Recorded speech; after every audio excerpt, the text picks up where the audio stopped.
Interview attend ಮಾಡ್ಬಿಟ್ಟು ಬಂದಿದ್ದೀನಿ, ಗೊತ್ತು ನಾನು ಇವತ್ತು ಹೊಡಿತೀನಿ ಅಂತ.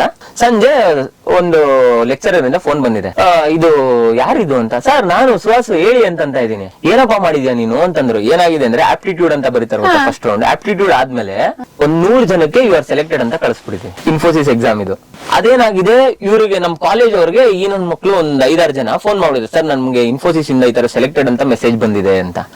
ಕಾಲೇಜ್ ಅವರು ಅಲ್ಲಿಗೆ ಫೋನು, ನೀವು ಹೆಂಗೆ ಡೈರೆಕ್ಟ್ ಸ್ಟೂಡೆಂಟ್ಸ್ ಕಳಿಸ್ತೀರಾ, ಫಸ್ಟ್ ನಮ್ ಕಾಲೇಜ್ ನಮಗ್ ಕಳಿಸ್ಬೇಕಲ್ವಾ ಅಂತ.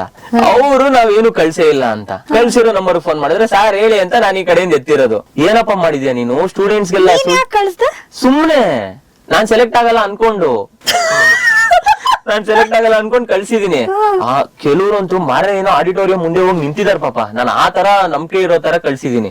ನಿನ್ ನಂಬರ್ ನಿನ್ ಫ್ರೆಂಡ್ಸ್ ಹತ್ರ ಇರ್ಲಿಲ್ವಾ? ಅವಾಗ ಒಂದ್ ಜಿಯೋ ನಂಬರ್ ಬರ್ತಿತ್ತು ಗೊತ್ತಾ, ಏನು 6361 ಇಂದ ಸ್ಟಾರ್ಟ್ ಆಗೋದು. ಅದ್ ತಗೊಳ್ಳೋದು 2000 rupees ಫೋನ್, ಫ್ರೀ SMS ಅಲ್ಲ, ಕಳ್ಸೋದು 100 ಜನಕ್ಕೆ. ಪ್ರ್ಯಾಂಕ್. ನಾನ್ ನೋಡಿದ್ರೆ ಸೆಲೆಕ್ಟ್ ಬೇರೆ ಆಗಿದ್ದೀನಿ ಆಪ್ಟಿಟ್ಯೂಡ್ ಅಲ್ಲಿ. ಮಾರೇ ಏನೋ ಇಂಟರ್ವ್ಯೂ ಹೋಗ್ಬೇಕು, ಮಿಡ್ ನೈಟ್ ಓದ್ಬಿಟ್ಟು ಹಿಂಗಂತ ಇದಾರೆ, ಸರ್ ನಾನು ಇನ್ ಯಾವ ಕಂಪ್ನಿನೂ ಅಟೆಂಡ್ ಮಾಡಲ್ಲ, ನನ್ಗೆ ಇದೊಂದ್ ಕಂಪ್ನಿ ಕೊಟ್ಬಿಡಿ ದಯವಿಟ್ಟು, ಇನ್ಫೋಸಿಸ್ ನಾನು ಮೈಸೂರ್ಗೆ ಹೋಗ್ಬೇಕು. ಅಲ್ಲಿ ವಿಡಿಯೋ ಎಲ್ಲ ನೋಡಿದೆ ನಾನು ಮೈಸೂರಲ್ಲಿ ಹೆಂಗಿದೆ ಅಂತ. ಫುಲ್ ಒಳಗಡೆ ಅವ್ರ ಸಾಮ್ರಾಜ್ಯ ಅವ್ರದ್ದು.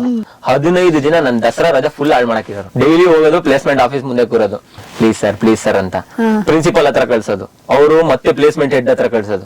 ಒಂದ್ಸಲ ಅವ್ರಿಬ್ರು ಒಟ್ಟಿಗೆ ಕೂತ್ಕೊಂಡು ಮಕ್ಕುಗದ್ಮೇಲೆ ಲೆಟರ್ ಬರ್ದ್ಕೊಡು, ನೀವು ಇನ್ಫೋಸಿಸ್ ಬಿಟ್ಟು ಬೇರೆ ಯಾವ್ದು ಅಟೆಂಡ್ ಮಾಡಲ್ಲ ಅಂತ ಬರ್ಕೊಟ್ಟೆ. ಅದಾದ್ಮೇಲೆ ಯಾವ್ದು ಅಟೆಂಡ್ ಮಾಡಕ್ಕೂ ಬಿಟ್ಟಿಲ್ಲ, ಇನ್ಫೋಸಿಸ್ ಸೇರ್ಕೊಂಡಿದ್ದು. ಬಟ್ ಒಂದ್ ಸ್ಟ್ರೇಂಜ್ ಥಿಂಗ್ ಏನಂದ್ರೆ, ನಮ್ಮ ರಮ್ಯಾ ಅವ್ರಿದಾರಲ್ಲ, ಅವರು ಈ ಸ್ಟೋರಿನ ಅವ್ರ ಸ್ಟೋರಿ ಶೇರ್ ಮಾಡಿದ್ರು. ಕ್ವೀನ್ ರಮ್ಯಾ, ಎಸ್, ದಿವ್ಯ ಸ್ಪಂದನ ಅವರು. ಅವರು ಯಾವ್ದೋ ಒಂದು share any of your experience ಆತರ ಏನೋ ಇತ್ತು. ನಾನು DM ಅಲ್ಲಿ ಸುಮ್ನೆ ಕಳ್ಸಿದ್ದೆ, ಈ ತರ ನನ್ನೊಂದು ಸ್ಟೋರಿ ಇದೆ ಅಂತ. ಅವ್ರು ಆ ಸ್ಟೋರಿನ ಎತ್ತು ಅವ್ರ ಸ್ಟೋರಿಗೆ ಹಾಕೊಂಡಿದ್ದಾರೆ. ಬಟ್ ಏನಂದ್ರೆ ಯಾವ್ದೋ ಬೇರೆ ಮೀಮರ್ ಮುತ್ತುಣ್ಣ ಯಾವ್ದಾದ್ರು ಟ್ಯಾಗ್ ಮಾಡ್ಬಿಟ್ಟಿದ್ರು ಅವರು. ಅದೊಂದು ಮಿಸ್ ಆಯ್ತು.